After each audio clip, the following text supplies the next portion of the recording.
Deus está comovendo vidas aqui nessa noite. O que faria você no lugar daquela mulher?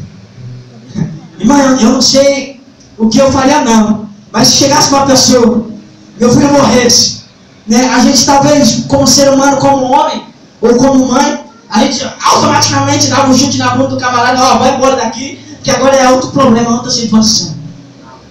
Automaticamente a nossa atitude seria outra. Mas a daquela mulher não foi outra. Ele ficou lá. E ela também.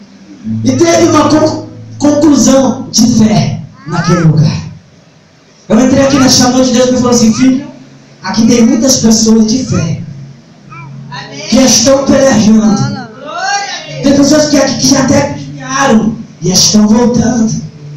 Tem pessoas que até pregavam e hoje estão voltando de novo. Tem pessoas que antes cantavam e hoje vai voltar a cantar de novo. Tem pessoas que rodopiavam e hoje vai rodopiar de novo. Tem pessoas que davam glória e hoje deu um minuto agora para você dar glória.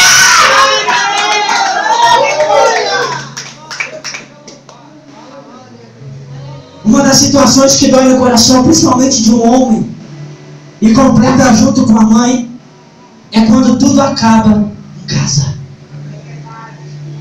A primeira coisa que não pode se acabar em casa é o amor. Sabia? O amor não pode acabar.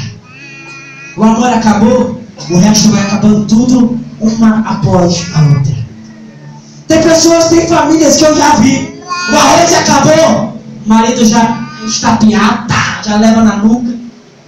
O marido já é pisoteado, já chama daqueles nomes para cima, já vai colocando pro lado.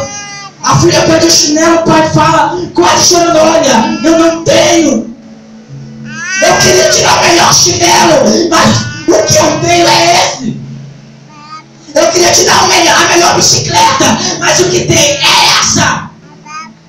E tem pessoas que não entendem a maneira de Deus agir. O testemunho do pastor foi forte. Antigamente ele estava de carro e agora está de pé. Mas eu creio que nesse momento ele olha para Jesus e fala assim, Jesus. Jesus não estava no camelo. Jesus andava de pé por Jericó. Jesus andava até de carona com algumas pessoas que não podiam andar. Se arrastou com uma cruz nas costas pesada, mas andou de pé para fazer a vontade de Deus.